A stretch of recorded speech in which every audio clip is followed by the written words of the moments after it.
It's up to you. When it's 2019, but it feels like 1933. Johnny B. Hi, welcome back to part 2 of the Thursday edition of The Attitude with Arnie Arneson and producers Dave Scott and Stephanie Collins. You know the drill. We record on Wednesday morning. So we're up to episode 19 of Race Class with Professor Jonathan Feingold of Boston University Law School. But before I grab you, Jonathan, at the very beginning of the show, we were actually talking about affirmative action, which we'll be talking about with you.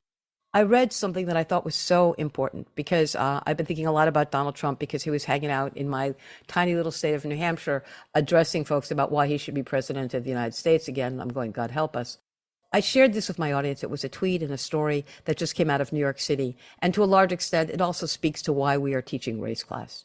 34 years after Donald Trump led a lynch mob to execute him and 4 other wrongly accused young black and brown men, Yusuf Salaam of the exonerated 5 has declared victory in the New York City Council race to represent Harlem. It's poetic, Jonathan, and so important. It speaks volumes to the idea that we must get rid of the death penalty, because look what Donald Trump was trying to do. Turned out that these men were in prison for years, that they were innocent, and at the same time, look at what this young man, now an adult, has become. He's become a New York City councilman, and I'm just pleased and I smile. And yet I look at what Donald Trump was trying to do, which is destroy them. It's not only what he's tried to do to them, it's what he's trying to do to the country. So let me remind everyone why we teach race class, because restricting the teaching of race and racism in public schools has spread across the country. Jonathan Feingold and myself are offering race class. It's a once-a-month program that you can actually access wherever you get your podcasts, as well as online through the Pacifica Network. As you mentioned at the very, very beginning, what was one of the foundational purposes of race class? And you said, we know race matters. Part of this project is to make sense of what that means. And as I said, we are awaiting the Supreme Court. Everyone is biting, their fingernails about this affirmative action decision, which we unfortunately have a sense of where it's going. But you wanted to use Race Class episode 19 to address affirmative action myths. So what do you mean by myths, Jonathan?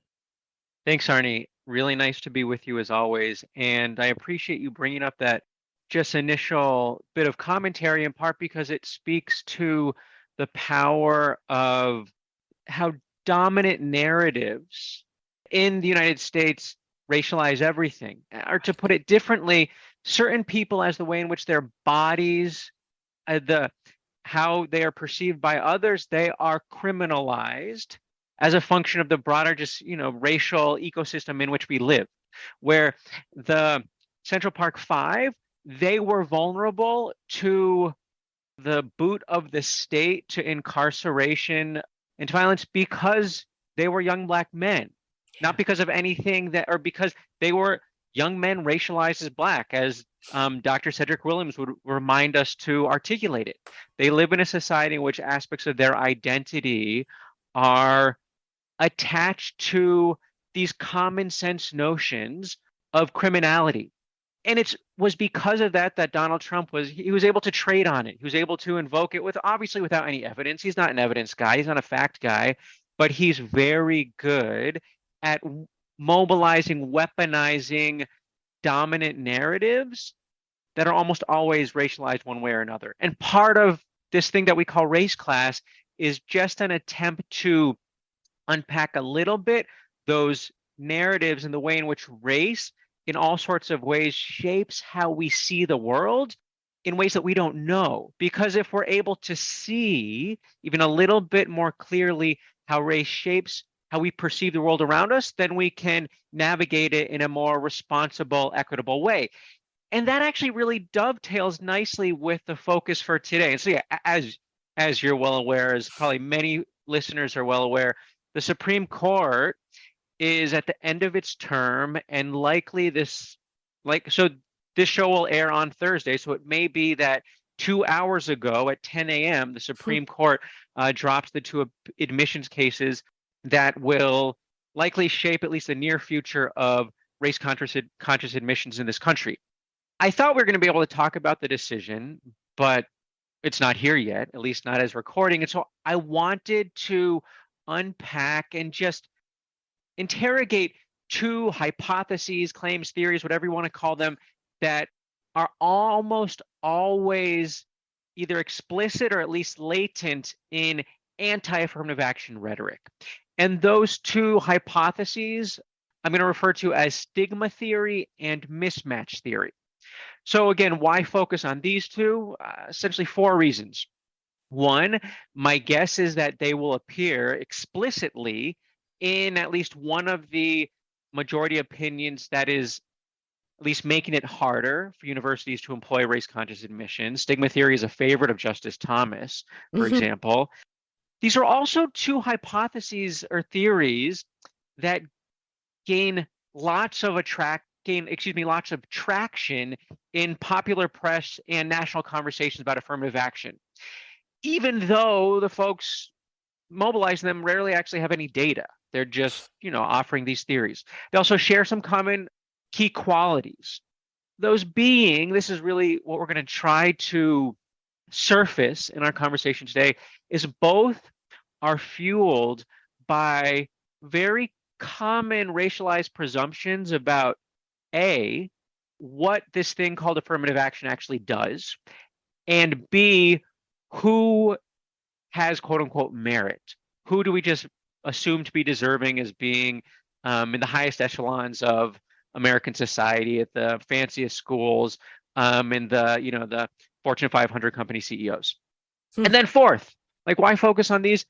Because they are empirically and theoretically fraught, which is to say, if you were to poke at them a little bit, they're going to wilt. But they are really tied to dominant narrative, so it can be hard to even know how to ask the right questions to poke at them.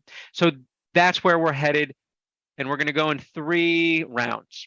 Round 1, I'm just going to lay out the claims. So this thing called stigma theory, the mismatch hypothesis, what is the claim? Round 2, we're going to poll the audience. We're just going to ask a couple questions. And then round 3, we're going to test the claims. We're just going to see how they hold up. How's that sound? It sounds fun, and I've lived the stigma. I've actually experienced what happens with the stigma theory. So I'm dying to hear you first describe the theory, and then I will tell you my story. Great. So both stigma theory and mismatch hypothesis share some sort of common points. Both are these broad claims that this thing called affirmative action actually harms its beneficiaries. And they are both predicated on the presumption that affirmative action deviates from some neutral meritocratic system and leads to certain groups being admitted, for instance, in a place like Harvard, with lower mean test scores than other groups, which, oftentimes actually is the case, that you'll have different means between groups. And what stigma theory suggests, and again, Justice Thomas is a big proponent of stigma theory, is that things like affirmative action, because they result in admissions where some groups have lower mean test scores than other groups, means that every group member from a group with a lower mean score faces a presumption of intellectual inferiority, even if that group member happened to have the top score, because their group on net has lower mean test scores. Everyone in the group faces a negative stigma. And again, the claim is that affirmative action is creating this stigma. And then there's some sort of logical jumps made in the middle. Mismatch theory also is this claim that affirmative action harms its beneficiaries, also predicated on the tendency that oftentimes such policies lead to differences in mean test scores between groups. And what mismatch theory proposes is that because some group members admitted through affirmative action policies have lower scores, they are academically mismatched. They're at an institution that's, with folks who that they cannot compete with, and that therefore, long run, folks with the lower test scores would have been better off attending less selective institutions. So some of the early mismatch hypothesis scholarship that arose really in the context of law schools made the claim that affirmative action actually leads to fewer Black attorneys based on this theory. And again, it's important to note that it's based on racialized presumptions about who's got what it takes, who's meritorious, who deserves to be there. But the claim is that mismatched at academically higher institutions, so would be better off going to a less selective institution. So those are the two theories. I hopefully folks have a decent sense of it. And obviously, we always have to move quickly on race class. So now we're going to round two, so we don't have much time. Just going to poll the audience. And so one question or one statement that's meant to track stigma theory, and then a second statement that's meant to track mismatch theory. Again, if you subscribe to the underlying theory with respect to both. So, and Arnie, I'm going to ask you here to weigh in on what you think the average listener would say. Do you think they would agree with the statement, disagree with it, or just throw their hands up in the air? So statement one. Oh, statement one, okay. Yeah, so I'll lay out the statement, then you tell me what you think. All right. So statement one. And so here we are. This is a sort of stigma theory statement. Men suffer a presumption of intellectual inferiority on most college campuses. So again, the statement, the affirmative claim, is that men suffer a presumption of intellectual inferiority on most college campuses. Do you think most people would agree with that, disagree with it? What do you think? I'm going to tell you what I see. And what I see, Jonathan, is that there are now more women attending higher education than men. I just saw a picture of a graduate program from a medical school of which there were 16 doctors that were graduating. 15 were women, 1 was a male. And so what I think is so interesting is I'm not sure how to answer that question today. I'm being honest. When I was going to school, there was never that presumption. The presumption was that the boys owned the academic campus, that they were the brighter ones, that it was more competitive for them, that because I was a girl, I got in because I was a girl, not because I had the grades, not because I had the ability, and that for the guys, it was competition. And therefore the men on campus were clearly academically more excellent than the women. I am 70 years old. What I am seeing today, however, makes me ask the question, can my answer change? So really interesting. And you're sort of even jumping ahead to some of the data that we're going to be getting into, and I guess I'd be interested. My sense is that, and then if we were to really to dial in even further, so white men, are white men stigmatized as intellectually inferior on most college campuses? At elite schools like Harvard? My guess is no. Most would say no. And my guess is if you were to poll most white students at Harvard, would they say that they face a presumption of intellectual incompetence? My guess is they would say, life's hard in a lot of ways, but that's something we don't deal with. So that's, and this is, and you did a nice job of sort of foreshadowing where we're going, trying to surface again how racialized presumptions about who's deserving, about who's got what it takes, fuels both stigma theory and the mismatch hypothesis. So let's turn to mismatch. So Arnie, either from your perspective or, just random person on the street, what's a random person? I don't know. How do you think people would respond to this claim? At most top schools, white men are academically mismatched, meaning that based on their metrics, they should be at a less selective or rejective institution, and therefore they would be better off in the long run if they went to that lower tiered school. So again, let me answer that question, because that would never even occur to anyone. Oh, look at that white dude at Yale. What's he doing there? He should not be there. He should be at Upchuck U. It would never even occur to even ask the question. It wouldn't enter their brain. Okay. And so here, this is this is where we're testing. I know. So we're testing and we're just seeing what is stigma theory and mismatch theory. What are they trading on? Are they trading on some rigorous, consistent empirical theoretical grounding, or do they rely on these just sort of common sense lay theories we have about who should be in fancy schools? And so now we're going to test the claims. You can always test claims in a few different ways. You can test them empirically.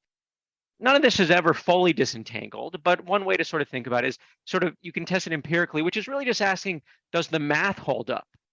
And we're not going to go there. But for anyone who wants an accessible, concise, empirical critique of mismatch, and we'll post this, but Sharat Thackson, who's a professor at UCLA, co-authored an amicus brief in the admissions cases that does this. We're not going to go there.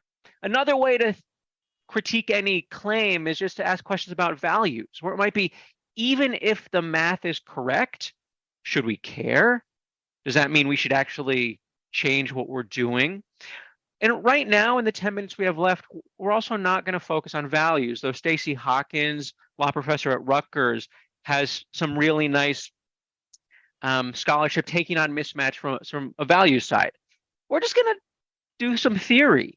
And really, what we're asking is, can stigma theory, can the mismatch hypothesis survive in a world that is not saturated with anti-Black bias? And so this is how we're gonna do it. Sort of building on the conversation we've been having.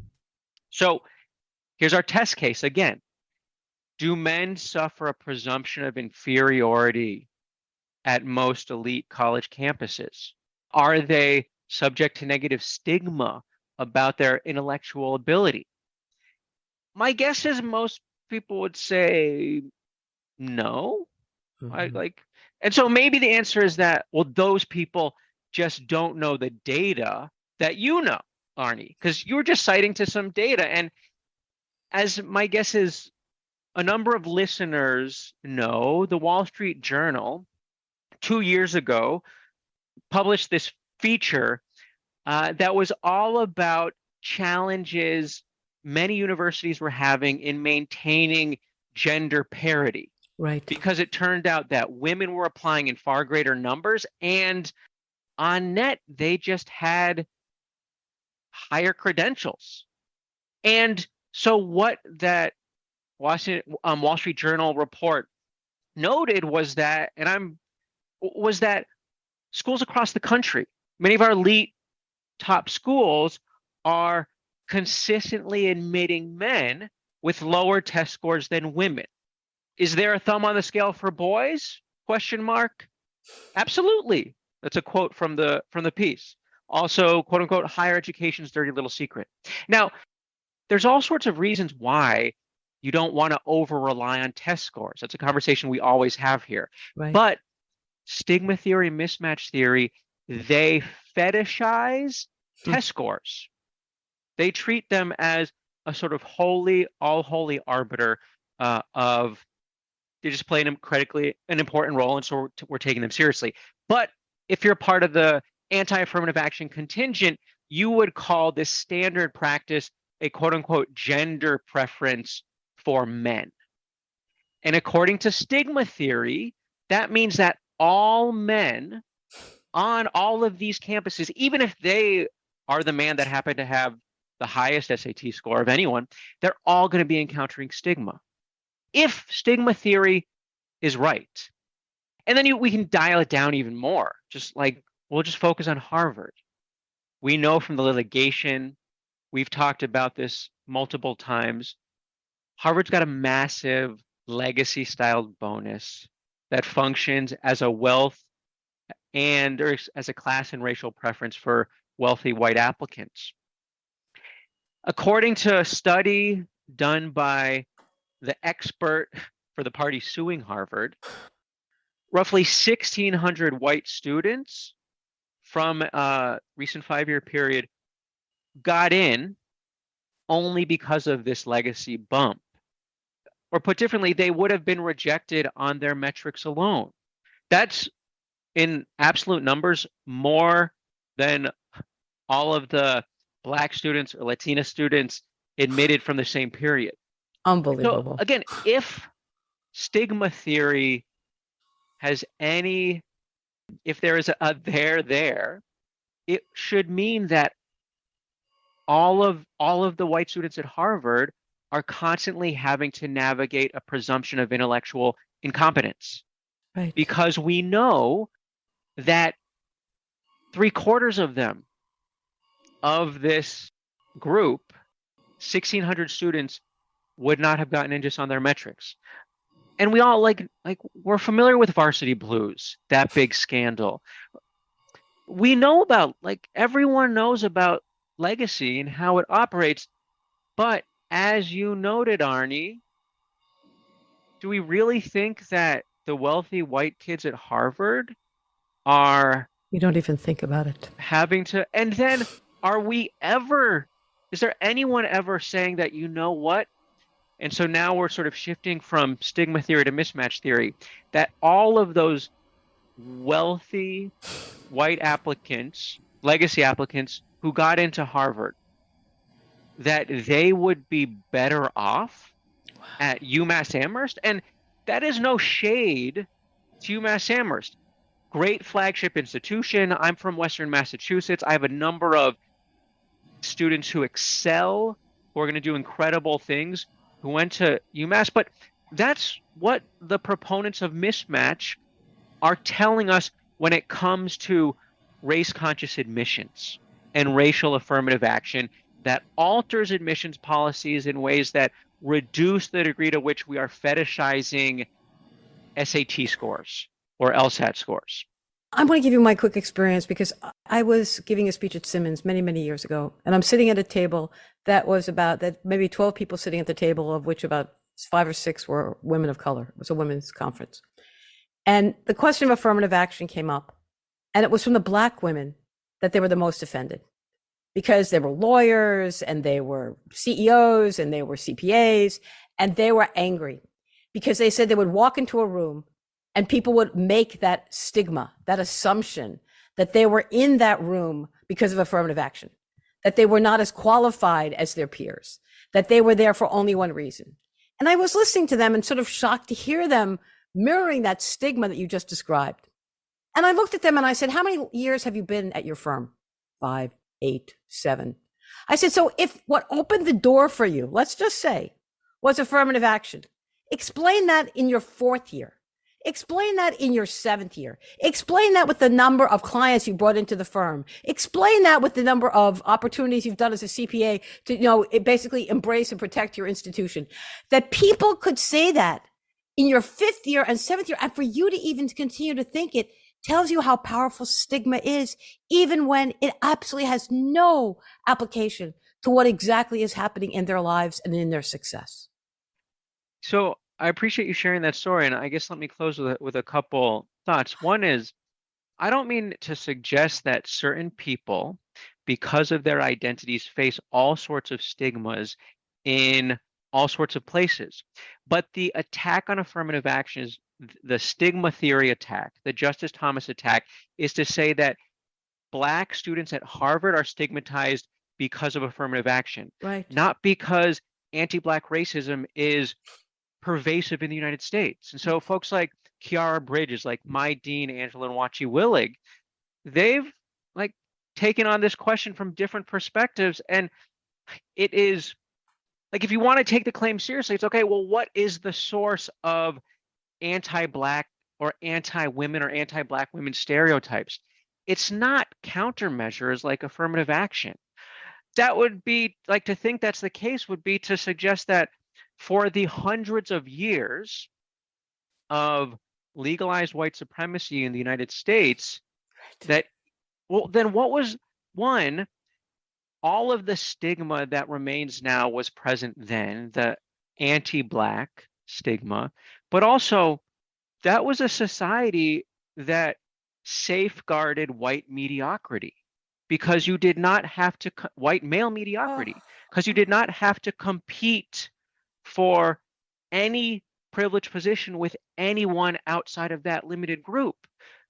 And so to the extent there's any theoretical substance to stigma theory, it should have meant that under the misogyny of Jim Crow, every white politician was constantly having to prove their intellectual competence. And on that note, I never need to question your intellectual competence. It is Race Class, episode 19. We've been talking with Professor Jonathan Feingold from Boston University Law School. We've been addressing affirmative action myths. This show will air on Thursday, and you may in fact know what the Supreme Court has decided on the question of affirmative action.